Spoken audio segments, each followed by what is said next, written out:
سایه‌های خیانت، جایی که پرده از رازهای پنهان زندگی‌ها برداشته میشه. فکرشو نمی کردم آدمی که قرار بود زندگیمو نجات بده بشه همون کسی که بیشتر نابودم کنه. پشت درهای اتاق مشاور، وقتی نجات دهندت هم بهت خیانت میکنه. مهسا هستم، دختر یه زن خسته و یه مرد همیشه غالب. بابام همیشه سر کار بود و مامانم همیشه تو خونه. یه خونه کوچیک پر از سکوت.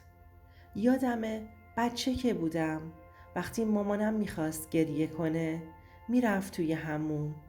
صدای آب میومد ولی اگه خوب گوش میدادی بین شرشرش صدای حقحقش هم میشنیدی.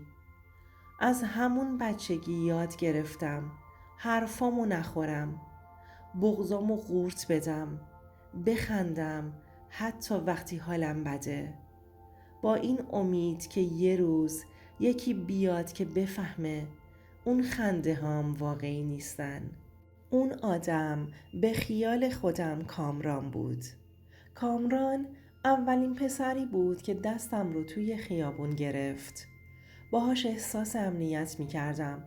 اون موقع ها فکر می کردم هر کسی مهربونه یعنی آدم خوبیه.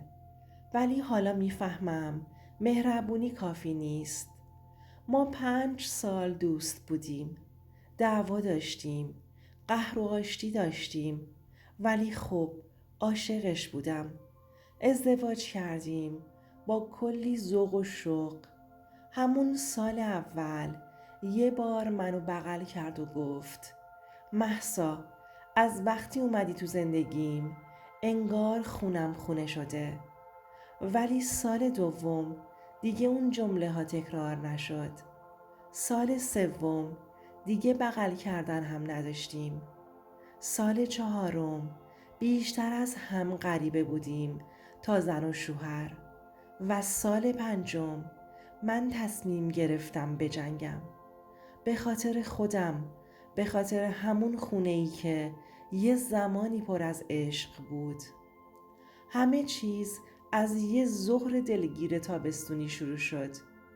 همون روزی که برای بار هزارم صدای داد و بیدادهای من و کامران بالا رفت و در اتاق خواب مثل همیشه محکم کوبیده شد. دیگه حتی گریه هم نمی کردم. فقط به یه نقطه خیره مونده بودم. ته دلم می گفت همه چی تموم شده. ولی یه صدایی دیگه بهم می گفت بجنگ، واسه خونت، واسه زندگیت. یه شب وقتی کامران خواب بود توی اینترنت شروع کردم دنبال یه مشاور خانواده خوب گشتن. تو دلم هنوز یه امید کوچیک زنده بود. یه مشاور توجهم رو جلب کرد. فقط میخواستم کامران یه بار بهم نگاه کنه و بگه دلم برا تنگ شده. اسم مشاور دکتر نیماراد بود. مشاور خانواده، بیش از 15 سال تجربه تخصص در بازسازی روابط عاطفی. خلاصه شمارش رو برداشتم و زنگ زدم. صداش گرم بود، آروم، مطمئن، یه جوری که وقتی حرف میزد حس می کردی سال هاست میشناسدت. وقت گرفتم برای سه‌شنبه ساعت 4. جلسه اول که رفتم دفتر شیک و تمیز بود، با نور زرد آروم، یه عود خاص که بوش هنوز توی دماغمه. خودش مردی بود حدوداً 40 ساله، یه مرد کاریزماتیک، خوشپوش، با ریش مرتب و یه لبخند دائمی. با همون جلسه اول بغض هام ترکیدن. شروع کردم به گفتن درد و دلام. از همه چی گفتم. از دعواهای بی پایان، از بی محبتی های کامران، از شبهایی که توی تخت حس می کردم غریبه‌ای کنارم دراز کشیده، نه شوهرم.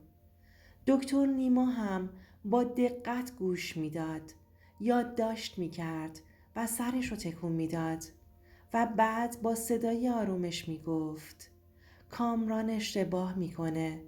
تو سزاوار توجهی. تو زنی هستی که سزاوار عشق بهتر از اینه. نبی محبتی. ما با هم درستش میکنیم مهسا. جلسه ها پشت هم ادامه داشتن. من بیشتر از کامران میگفتم. جلسه هام شد یه عادت. هر هفته یه بار همون ساعت، همون اتاق، ولی کم کم یه چیزایی تغییر کرد. جلسه ها دیگه فقط درباره من و کامران نبود. دکتر نیما شروع کرد از خودش گفتن. از اینکه یه زمانی عاشق بوده و شکست خورده. از تنهاییاش، از طلاقی که گرفته، از زنی که نفهمیدش، از اینکه درکت میکنم چون خودم یه زمانی این حس رو داشتم. بعد کم کم پیاماش شروع شد. اولش فقط یادآوری و وقت مشاوره بود. بعد شد استیکر گل بعد از جلسه. بعد شد امروز حالت بهتر بود، خوشحالم. بعد شد امروز خیلی قشنگ حرف زدی، تحسین برانگیزی. اگه شوهرت قدر تو رو نمیدونه مشکل از اونه، نه تو. یه شب برام نوشت ای کاش میتونستم یکی مثل تو رو توی زندگیم داشته باشم. ته دلم یه چیزی قلقلکم میداد، ولی اونقدر تنها بودم، اونقدر تشنه توجه که خودم رو گول می زدم. من یه زن زخمی، یه زن تنها، یه زن خسته بودم. دقیقاً همون زنی بودم که این جمله ها رو لازم داشت که بشنوه. با خودم می گفتم فقط یه مشاوره که داره کمکم میکنه، مگه نه؟ ولی هیچ وقت فکر نمی کردم از دهنه روانشناس در بیاد. کسی که قرار بود امن‌ترین آدم توی اون اتاق باشه.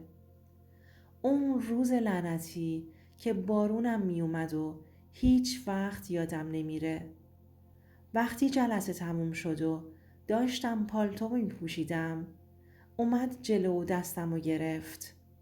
آروم گفت مهسا، تو فقط برام یه مراجعه نیستی. تو از اون زنهایی هستی که آدم آرزو میکنه کاش زودتر میشناختش. میدونی این چند ماه چقدر بهت فکر کردم؟ قلبم یه لحظه یخ زد و از حرکت ایستاد. دستم رو کشیدم. یه جور حس نفرت و هیجان و وحشت همزمان دوید تو تنم. گفتم چی دکتر؟ شما مشاور منین. این کار شما سوء استفاده است. شما دارین از اعتمادم سوء استفاده میکنین. ولی اون خندید و نزدیکتر شد و با خونسردی گفت نه، این فقط واقعیته. تو فقط یه مراجعه نیستی برام. من میخوام تو خوشحال باشی. اگه نمیخوای این حس رو تجربه کنی به خودت ظلم کردی.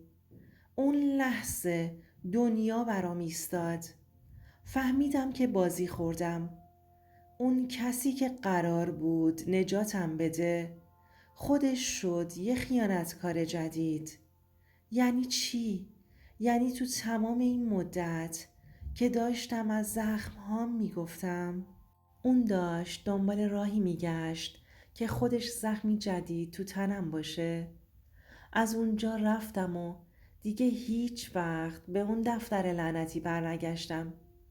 به هم ریخته بودم. به کامران هیچی نگفتم چون دیگه چیزی بینمون نمونده بود.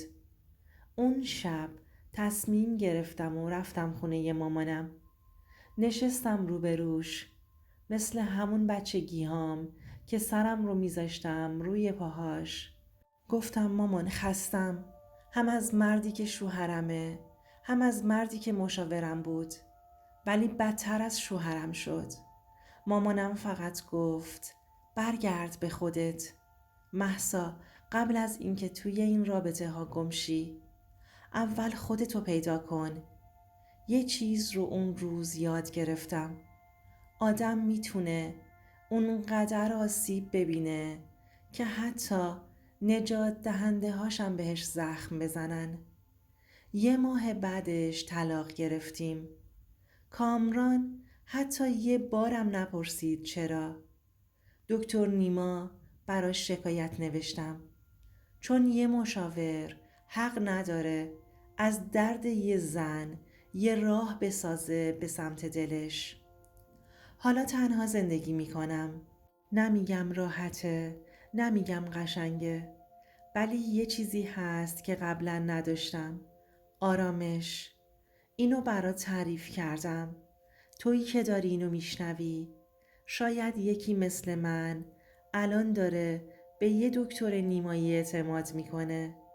فقط میخوام بدونی تو باید اول خودتو نجات بدی، بعد زندگی تو. بعضی وقتا آدم‌هایی که قراره نجاتت بدن خودشونم زخمیان. حواست باشه با زخم‌های خودت دنبال ترحم نباشی. دنبال احترام باش، چون عشق بدون احترام یه دروغ قشنگه. زندگی یه زن فقط با داشتن یه مرد کامل نمیشه. گاهی وقتها با تنها شدن تازه خودت رو پیدا میکنی.